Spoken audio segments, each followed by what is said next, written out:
let's talk about Stankonia. Yep. Stankonia, 1999, 2000. That was 2000. We thought the Y2K. Mhm. Thought the world was about to end. Yeah, definitely. Thought the world was about to end.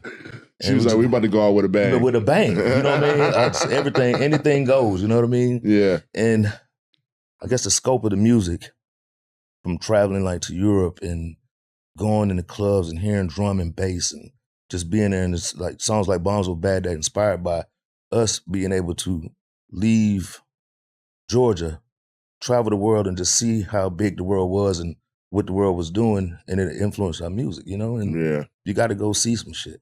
Yeah. Yeah. That's the best advice to give any artist. Is like, you got to live to create. Yeah. You know what I mean? And I find that, like, when I'm sitting in my house and I ain't doing shit, I can't cook. You know what I mean? Right. Like, it's just nothing to dig from. You got to go out. You got to go out and see some shit, man. Yeah. Yeah. For real. Speakerboxxx and The Love Below, 2003. I just graduated high school, and I was really sad because I can't remember if you guys announced that this was the last OutKast album, or if it was just like understood that it was. But like, Aquemini was a big album for me. Stankonia was a big album for me. But like that one in particular, like, it was like a double gift. You know what I mean? Yeah. You had two artists that I grew up listening to that executed at a high level do this project where they're doing different things, but it's still unified. Yeah. You know what I mean? Mm-hmm. And like, I just want to know, like, what was, like, whose idea was it to do the album in that way?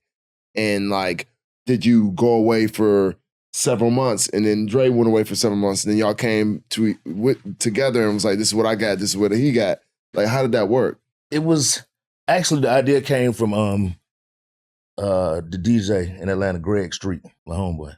Okay. And he was just like, y'all need to do a double album, one side you, one side him, put it together, and then just let that shit ride.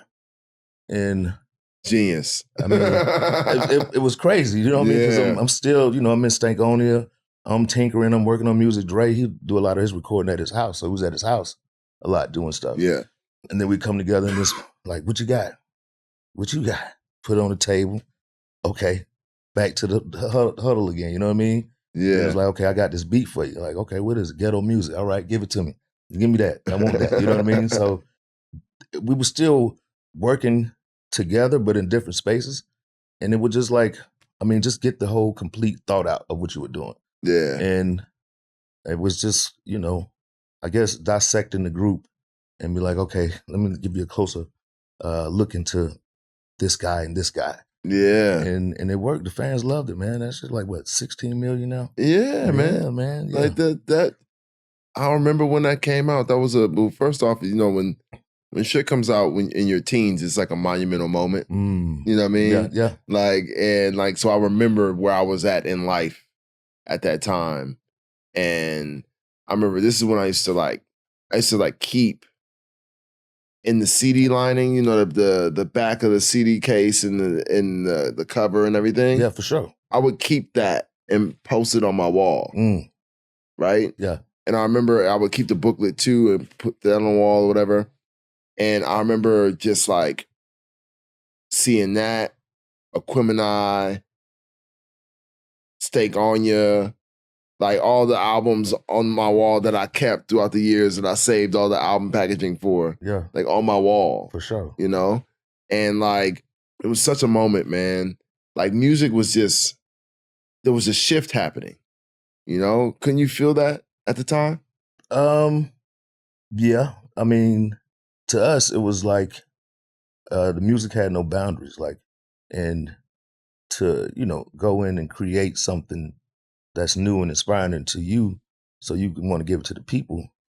It's challenging, you know. By the time we got to the double album, man, we were just everywhere, all over the place with the music. Like, it's like leave no stone unturned. Yeah, you know what I mean. Just fuck around and play. Yeah, just play. Explore. Like, yep, and that's how you find gold. You know what I mean.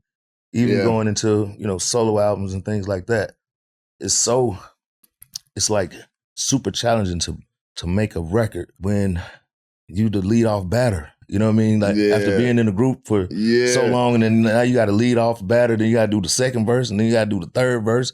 You know what I'm saying? I see why these niggas be making songs that's a minute and a half long these days. Or be having mad features on it or something. I'm talking about, man, that's a lot of writing. If you want to be great and not recreate something that you've already done, you know what I mean? But the satisfaction comes when you really strike that new sound and that new shit that okay, cool, I can roll with this one. Well, I will definitely say the way you guys approach music reprogrammed my mind as a kid. Okay. And inspired me to make my own shit. Hey. Hearing y'all shit would have me go in the studio when I had no connections. Yeah. We was in the basement at my dude's house. And I'm like, yo, I want use sounds that you don't hear. Right. Like, you know what I'm saying? Like, think of something different. Yeah. Like outside the box. Well, what you want? You want something like Timbaland? You want something like Pharrell? I'm like, nah. Like something new. Right. Fresh that nobody's heard. You know? And because of that search, that's how he was able to make Day and Night. See what I'm saying? Which at the time was unheard of. See what I'm saying? You know what I mean? And it was a very minimalistic beat, but it had something that people just didn't see at that time. Yeah. You know? And that was all because I was inspired by you guys and other artists, like-minded artists that were trying to push the boundaries. That's what it's you know about. what I mean? That's how you keep this shit alive, man. Yeah. You know what I mean? And I could just say, just from your music and listening to you and just doing records with you, whatever, like, that's why, like, this tour was the one. I was asked to go on several, and I was like, when they came up, it was like, Cudi wanted to go. I said, shit about to be wild. And it's gonna be a good summer, man. Hell yeah. Yeah, for sure. Hell yeah. Man. And I can't wait because I think we should take advantage of it. Yeah. You know? Okay. Like we can't just be on the road and just be hanging out and just not cooking. I'm bringing it out. Yeah. Like we gotta cook. Yep, let's do it, man. You know what I'm saying? And like I really would love for us by the end of the tour to have like an EP or something. Shit, that's boy. You know what I'm saying? Yeah, I mean, I got the other song. I'm working on that one. The one you already sent me. Oh yes, yeah. So I have another song. This record I've been sitting on for a while, and I needed a certain person on it. Like the subject matter. I needed a certain person that fit the criteria. Yeah. And once y'all hear the record, you'll know what I mean. Yeah, it's dope. It's dope. You gonna like when I started rearranging some of the stuff he was doing in the background, and I started doing some of the harmonies behind you. Oh yeah. So shit. yeah. So I'm trying to get that before we get out there. You know Oh, what I mean? okay. Yeah. Okay. Perfect. Yeah, man. Because that's like some music. I think that I almost feel like we should have tapped in years ago.